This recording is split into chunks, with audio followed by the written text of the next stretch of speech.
Selamat siang pemirsa, saya Nadia Septeriga akan berdiri di hadapan Anda selama 30 menit ke depan dalam Silet Spesial Selasa untuk menguak kisah dan kasus para selebriti dan mengangkat hal-hal yang dianggap tabu menjadi layak dan patut untuk diperbincangkan. Semuanya akan dikupas secara tajam, setajam Silet. I've been known to give my all and jumping in harder than 10,000 rocks on the lake. So don't call me baby unless you mean it. And don't tell me you need me. Berita kali ini datang dari pasangan muda Stefan William dan Celine Evangelista yang resmi bercerai pada 8 Oktober 2021 kemarin. Setelah sekian lama teka-teki keretakan rumah tangga mereka kini terkuak sudah di Pengadilan Agama Jakarta Selatan. Bagaimanakah kondisi keduanya saat ini? Dan apakah perceraian ini dilandasi karena adanya orang ketiga?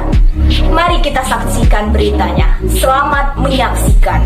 Ada waktu kembali untuk Bak petir menyambar di tengah panas matahari. Kabar mengejutkan datang dari Stefan William dan Celine Evangelista. Setelah sekian lama teka-teki keretakan rumah tangga mereka pun akhirnya terjawab. Ya, keduanya kini telah resmi bercerai dan tak lagi berstatus suami istri. Menurut Humas Pengadilan Negeri Jakarta Selatan, Celine menggugat cerai Stefan sejak 15 Juli 2021 lalu. Setelah menjalani proses persidangan yang tertutup erat dari publik, putusan cerai keduanya resmi disahkan oleh Majelis Hakim pada tanggal 18 Oktober 2021 lalu. I think it's hard how we always wait. Telah terdapat di tempat kamu pada hari Senin tanggal 15 Juli tahun 2021. Untuk sidang pertamanya adalah sebelah hari Rabu 11 Agustus tahun 2021.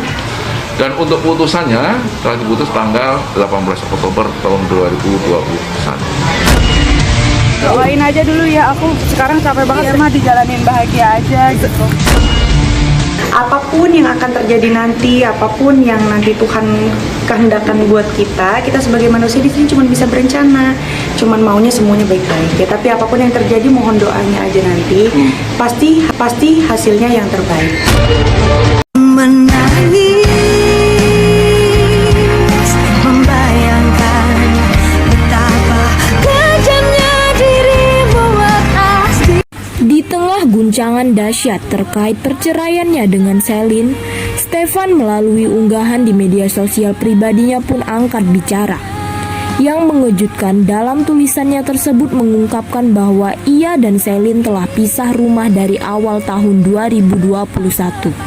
Lantas apa penyebab Celine dan Stefan akhirnya memutuskan untuk bercerai? Apakah benar orang ketiga merupakan awal titik tumpu dari perceraian mereka? Benarkah terdapat permasalahan pelik di rumah tangga mereka? Apapun yang terjadi saat ini antara Celine dan Stefan, semoga keduanya bisa untuk mendewasakan diri dengan jalan masing-masing dan selalu mengingat buah hati tercinta mereka tentunya. Meninggalkan kasus perceraian Stefan William dan Celine Evangelista, kini kita masuk pada berita yang tengah viral di media sosial. Pasangan muda Yasmin Aulia dan Zakiul Fikri kini tengah menikmati masa-masa prewedding dan menunggu tanggal pernikahan tiba. Pasangan yang sempat viral di aplikasi TikTok dan Instagram ini akan disatukan dengan ikatan pernikahan. Bagaimanakah persiapan pernikahan dari pasangan ini dan bagaimana pula konsep pernikahan yang akan diambil oleh Yasmin dan Fikri? Mari kita simak beritanya. Selamat menyaksikan. Ya aku bila bersamamu, tenang hatiku dalam pelukanmu. Sibuknya pasangan Yasmin Aulia dan Zakil Fikri jelang acara akad nikah, mulai dari pre-wedding dan mencari cincin pernikahan. Lantas benarkah bahwa cincin yang akan dijadikan mas kawin dua anak konglomerat ternama ini berkisar sampai 3 miliar? Pasangan yang viral ini kini tengah sibuk dengan pre-wedding. Namun di sela-sela pemotretan bukan Yasmin namanya jika tidak mengabadikan hal apapun di akun TikTok. Terlihat wanita ini tampil cantik dan berpose ria di akun TikToknya.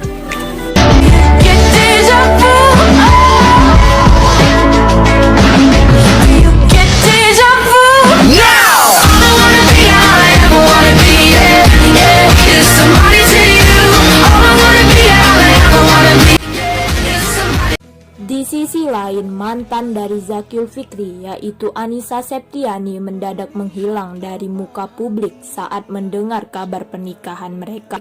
Di unggahan terakhir kalinya, model cantik ini menuliskan, "Aku senang melihatmu bahagia dengannya." Lantas apakah benar sang mantan kekasih tak bisa move on dari calon suami Yasmin? Aku yang di sana dampingimu dan bukan dia. Dan benarkah Zakil telah menyiapkan rumah mewah di kawasan Depok untuk tempat tinggalnya dengan sang istri? Inilah penampakan rumah mewah yang telah dibeli pengusaha kaya raya ini. I don't wanna care. It's being I'm good alone. I'll be okay, miss you like an old friend. Setiap pertemuan tentu ada perpisahan, dan setiap kesedihan pula tentu ada kebahagiaan. Pemirsa, semoga tayangan kami tadi dapat bermanfaat bagi Anda. Terus saksikan Silet setiap hari Senin sampai Jumat pukul 8 waktu Indonesia Barat dan setiap hari Sabtu pukul 10.30 waktu Indonesia Barat hanya di RCTI. Sampai jumpa. Halo, selamat pagi pemirsa. Apa kabar Anda hari ini? Senang sekali saya Selvi Oktaviani dapat menjumpai Anda tentunya dalam program Halo Selebriti, sebuah tayangan infotainment terupdate di pagi hari. Selain kabar terupdate, masih banyak sekali informasi seputar dunia selebriti. Semuanya hanya ada di Halo Selebriti. Setelah dituduh kabur dan tidak menjalani karantina setelah ia pulang dari Amerika, Rachel Fenya Tanti menjadi perbincangan panas di berbagai media.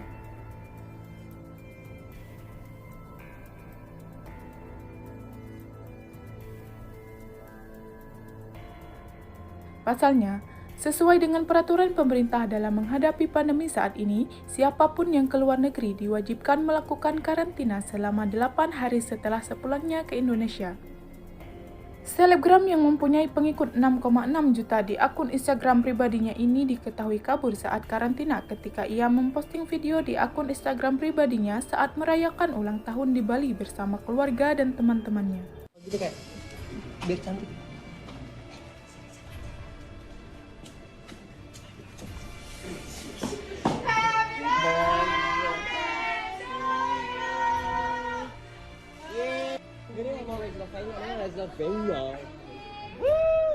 Make a wish.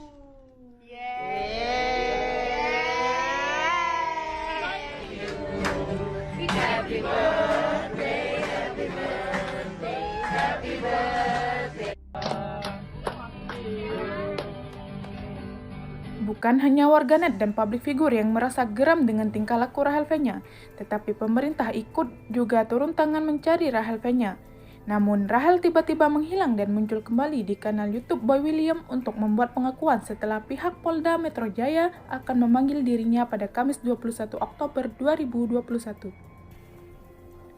Dalam kanal YouTube Boy William, dia mengakui tidak melakukan karantina dan mengakui kesalahannya. Emang kenyataannya aku tidak karantina sama sekali. Jadi, wait, kamu nggak karantina sama sekali di Wisma Atlet? Enggak. Itu berita pada bilang kamu 3 hari di Wisma Atlet and then you left Wisma Atlet. Enggak, itu salah. Aku tidak menginap sama sekali di Wisma Atlet. Kamis, 21 Oktober 2021 sekitar pukul 14:15 waktu Indonesia Barat, Rahel terlihat mendatangi Polda Metro Jaya untuk memberikan keterangan soal dugaan pelanggaran karantina yang dilakukannya. Rahel datang ditemani sang kekasih Salim Norderer dan manajernya untuk sama-sama menjalani pemeriksaan karena kabur saat karantina. Atas kesalahan Rahel, Fenya terancam hukuman 1 tahun penjara. Inna lillahi wa inna ilaihi roji'un. Berita duka datang dari artis Vanessa Angel dan suaminya yang mengalami kecelakaan di Tol Jombang, Nganjuk, Jawa Timur.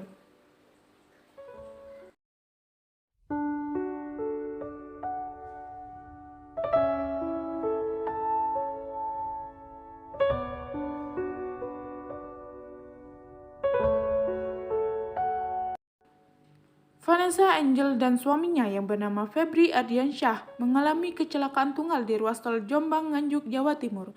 Keduanya meninggal di lokasi kejadian pada hari Kamis 4 November 2021. Vanessa, Febri, dan anaknya serta supir dan pengasuh anaknya meninggalkan Jakarta dan menuju Surabaya menggunakan mobil pribadi mereka. Namun naas di kilometer 672 ruas tol Jombang, mobil mereka mengalami kecelakaan tragis dengan menabrak pembatas ruas tol yang menyebabkan Vanessa dan suaminya meninggal dunia. 3 penumpang lainnya yakni supir, pengasuh, dan anak Vanessa dikabarkan selamat dari kejadian tersebut. Hingga kini, polisi belum menyimpulkan apa yang menjadi penyebab kecelakaan tersebut. Dugaan sementara, sopir kelelahan dan mengantuk sehingga mobil kehilangan kendali. Saat peristiwa terjadi, mobil berlaju cepat tanpa sempat mengurangi kecepatan sehingga menyebabkan kecelakaan. Fakta itu diperoleh polisi dengan tidak ditemukannya jejak pengereman di lokasi kejadian. Jenazah Vanessa dan suaminya diberangkatkan dari Surabaya, Jawa Timur ke Jakarta melalui jalur darat menggunakan ambulan. Sekitar menjelang subuh pada Jumat 5 November 2021, ambulan yang membawa jenazah Vanessa dan suaminya tiba di Jakarta. Kemudian, jenazah Vanessa dan suaminya diberangkatkan ke TPU Malaka untuk dimakamkan pada pagi harinya. Informasi tadi sekaligus menutup perjumpaan kita kali ini. Akhir kata, saya Selvi Oktaviani mengucapkan terima kasih. Halo, selamat pagi pemirsa di rumah. Semoga hari Anda menyenangkan dan tambah semangat ditemani oleh saya, Lili Suryani, yang pastinya akan membawakan informasi dan cerita-cerita terbaru dari selebriti tanah air di acara Inces, Informasi dan Cerita Selebritis.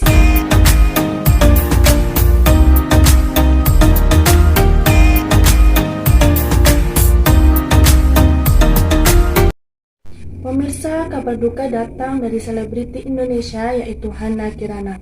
Seperti yang kita ketahui, pemain sinetron Suara Hati Istri sekaligus sepupu dari Citra Kirana yang sedang naik daun ini bernama Hana Kirana dikabarkan meninggal dunia pada Selasa malam 2 November 2021 akibat gagal jantung.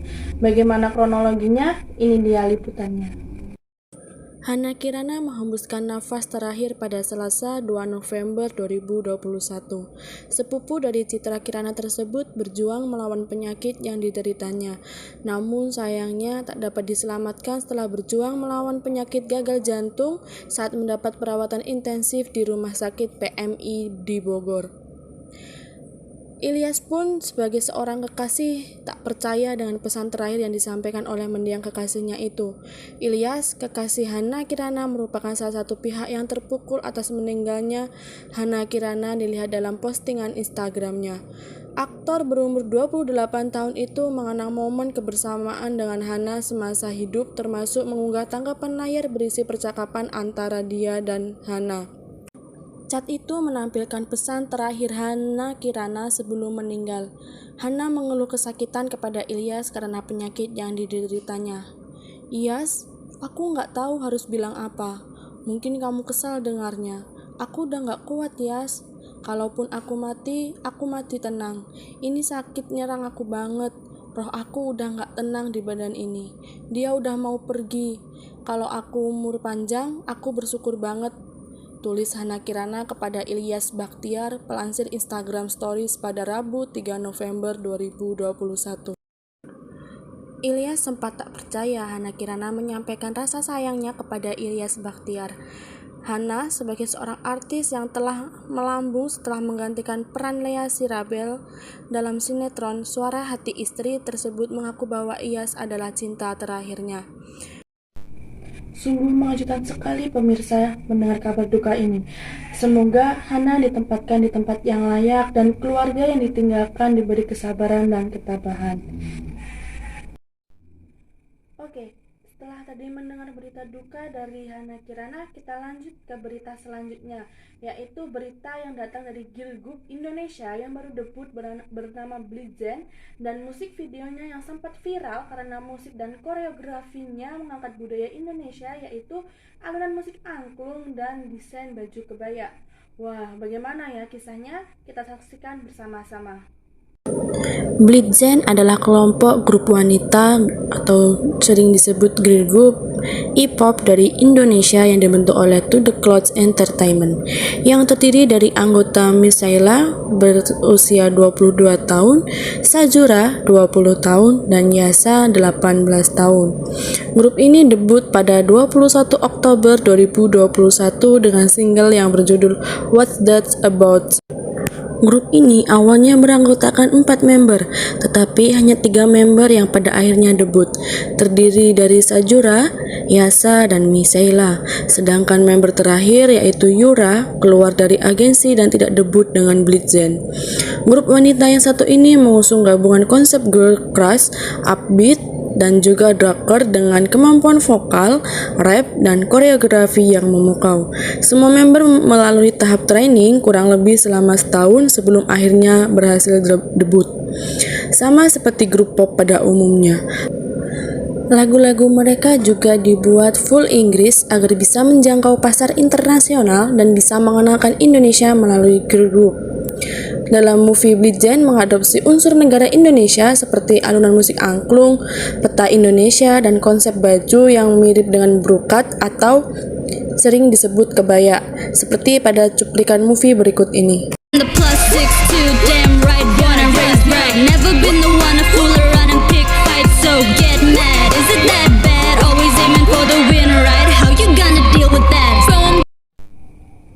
Pemirsa, sayang sekali nih kita sudah berada di akhir acara. Kini saatnya saya undur diri. Besok terus saksikan Inces, informasi dan cerita selebritis bersama saya, Lili Suryani. Selamat pagi dan sampai jumpa. Dah. Selamat pagi pemirsa, berjumpa lagi dengan saya, Nabila, dalam acara kesayangan kita, Hot Shot, yang pastinya akan menyajikan berita terupdate dan teraktual seputar selebrita tanah air.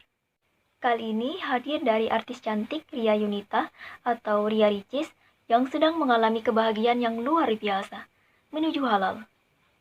Ria Ricis pada akhirnya melabuhkan cintanya kepada pria asal Aceh, yakni Tengku Rian. Ya, berbeda dengan peristiwa 8 Oktober lalu, kakek Suhud dan Baim Wong mengalami perbincangan hangat di media sosial.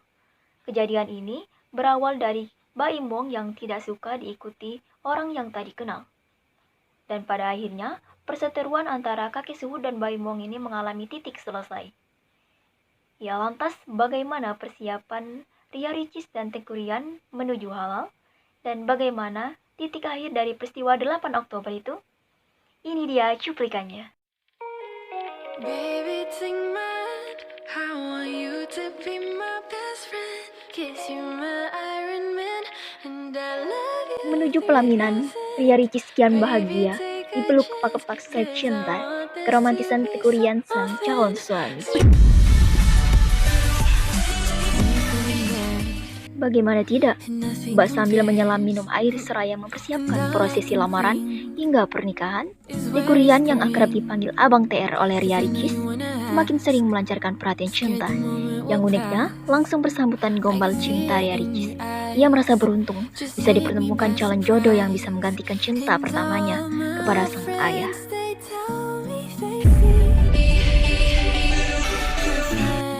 Sampai-sampai untuk memilih cincin lamaran hingga pernikahan yang bertahtakan berlian mahal pun penuh dengan filosofi cinta. Beruntung sekali. Kamu tahu gak? Aku kehilangan cinta pertama aku. Aku kehilangan papa. Tapi Allah ngasih cinta pertama aku lagi. Akhirnya setelah papa berpulang, setelah papa meninggal, baru ingat pesan papa, katanya Dek, semoga dapat yang bisa menjaga. Terus baru ingat-ingat lagi, oh ya dulu ada yang ini ya gitu. Sebenarnya surprise banget ya, karena aku belum pernah lihat cincin berbentuk hati. Tapi ini aku surprise banget dan aku suka banget. Bagi aku ini luar biasa karena bentuknya hati.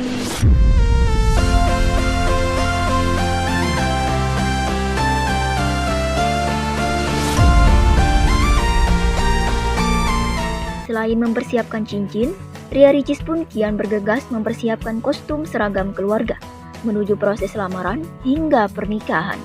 Uniknya, tak banyak yang tahu, khusus untuk keluarga Abang TR di Aceh, Ria Ricis dan keluarga kerap kali melakukan komunikasi via virtual untuk mempersiapkan pernikahan. Persiapannya alhamdulillah semuanya udah terlaksana, tinggal tunggu beberapa seragam aja. Karena seragamnya pun sampai hari ini masih ada yang baru ngukur juga kan. Jadi kita nunggu seragam aja. Doain lancar ya. Ya sampai sejauh ini karena pandemi juga, jadi karena keluarga beliau ya Bang TR itu di Aceh, jadi kita kebanyak di virtual dulu aja sih.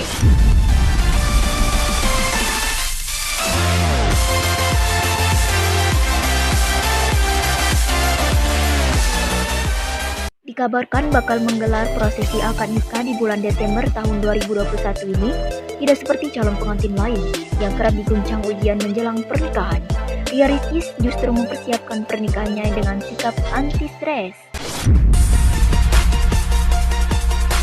Pasalnya, Teguh Rian memperlakukan Ria Ricis Mbak Ratu yang selalu dimanjakan Abang TR dengan perhatian cinta yang membuat Ria Ricis melambung bahagia karena baper. Bagaimana tidak, di sela-sela langkah mereka mempersiapkan pernikahan, Abang TR selalu menghujani Ria Ricis dengan gombalan mau yang mampu membuat Ricis meleleh bahagia penuh cinta menuju halal. Jadi kamu menerima aku apa adanya? Tapi kamu enggak sih, kamu memang beneran cantik, makanya aku suka. Rasaku telah jatuh cinta pada pandangan. Kamu juga ganteng banget. Ternyata aku baru sadar dunia aku deket nih di depan aku. Yang gitu, malu deh sama netizen. Sejauh ini Belum bisa dipastikan. belum. Cuman baru 2 itu doang. Sisanya. Baru 2 itu aja ya. Iya, doain ya teman-teman. Mohon doanya semuanya kelancaran, kemudahan, Amin, insya Allah. Amin ya Allah. Bahkan Ricis mengatakan kepada saya merasa dan baru pertama kali merasa sebagai Abang TR memperlakukan saya sebagai seorang ratu.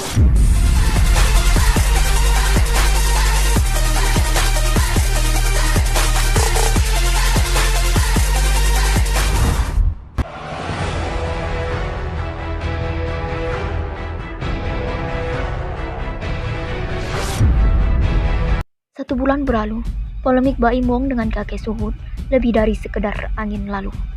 Viral momen Mbak Imong seakan tidak suka dibuntuti orang yang tak dikenal. Peristiwa 8 Oktober berujung timbul pro dan kontra.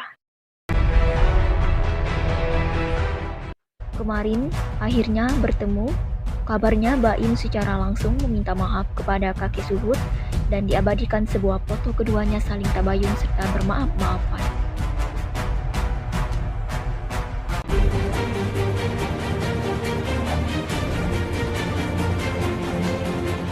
Saya nggak mau jadi pikiran banyak orang ya, akhirnya saya buat seperti inilah. Oke, kembali itu adalah persepsi saya, bosku. Mau atau nggak diterima, saya bilang nggak apa-apa ya. Yang penting saya udah ngomong seperti ini, terserah deh. Saya bilang nggak apa-apa banget. Tapi kembali saya tidak menyesali apa yang saya lakuin beneran. Tapi kalau misalnya ada pihak-pihak yang tidak suka, saya minta maaf ya. Tapi ya itu diri saya mau jadi diri saya padanya sih, nggak mau munafik gitu. Pintu saya selalu terbuka. Namanya orang maaf, Allah aja pemaaf, apalagi manusia mesti maafkan sesama.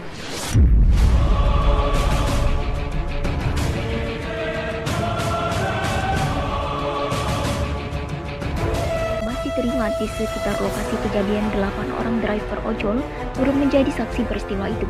Menggali lebih dalam peristiwa yang ramai di media sosial, para driver ojol lantas memberikan kesaksian Bagaimana para saksi melihat peristiwa tersebut? Saya nggak sempat melihat ya, posisi saya emang lagi di atas motor itu, baru datang banget. Pas saya datang, kebetulan Om Mbak Imong bagi-bagi duit.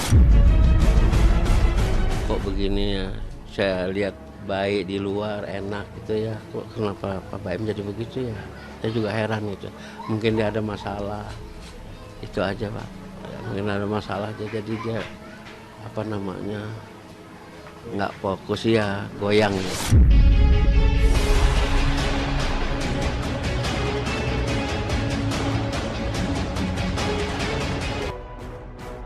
Tentu kejadian yang melibatkan Mbak Imbong dan kakek Suhut yang tersorot serta menjadi kontroversi. Dikala dirinya yang dikenal gemar menebarkan kebaikan, justru 8 Oktober lalu menguntai tragedi viral dengan kakek Suhut. Apalagi di depan kakek Suhut seakan meledek dengan memberikan uang kepada para ojol tepat di hadapannya. Berkata warga sekitar kejadian, benarkah sejatinya Mbak Imong memang mudah larut dalam emosi? Ya kalau menurut saya Om Mbak Imong itu orangnya baik. Saya juga ngeliat di televisi apa di mana-mana suka bagi-bagi uang apa gimana gitu. Baru kali ini aja kejadiannya begitu doang. Saya sih terus terang aja cuma 100.000 doang kok. Tapi buat bagi saya itu udah alhamdulillah. Sakit lah Pak. Ada perasaan sakit, kesel, dongkol. Ya, tapi saya mau bilang apa? Itu kan hak dia punya uang. Kalau saya kan orang kecil. Mengenal lebih jauh kakek Suhut, banyak yang bertanya terkait pria berusia 70 tahun itu. Mengaku sebagai penjual buku rohani yang sedang mengalami sakit kaki hingga hidup serba kekurangan.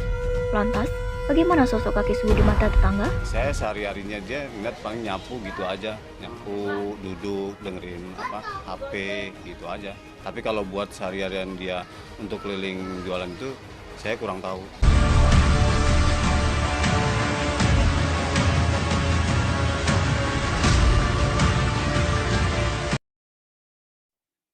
Memiliki 3 anak serta beberapa cucu, tentu kakek Suhut menjadi sosok kepala keluarga yang dijadikan teladan.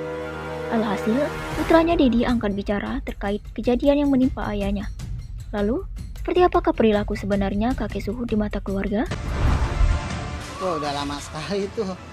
Itu udah di Indosemen pas umur 65 tahun apa 62 gitu, saya lupa juga. Udah lama itu. Ya namanya orang tua ya, pasti kan ada akal berpikir yang agak telat juga atau kadang lupa ya, namanya umur ya. Udah 70 umur kalau saya 70-an.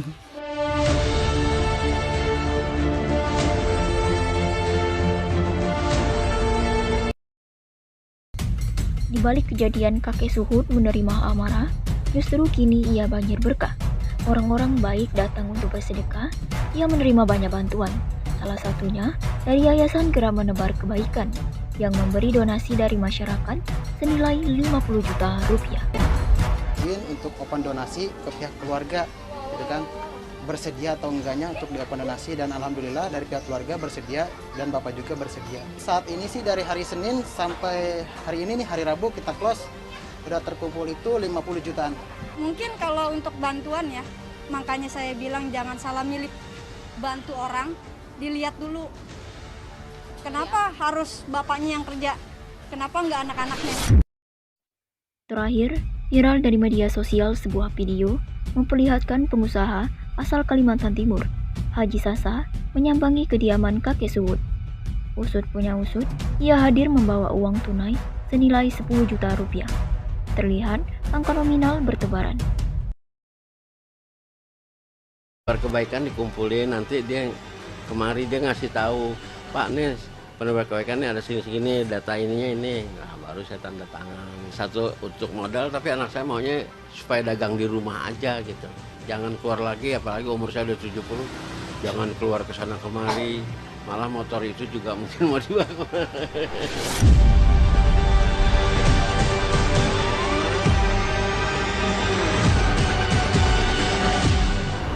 Pemirsa, usai sudah perjumpaan kita hari ini. Jangan lupa saksikan terus Hotshot setiap hari Jumat, Sabtu, dan Minggu pukul 6 waktu Indonesia Barat hanya di SCTV. Satu untuk semua. Saya Nabila, pamit undur diri. Jangan lupa untuk tersenyum, karena tersenyum adalah ibadah. Sampai jumpa.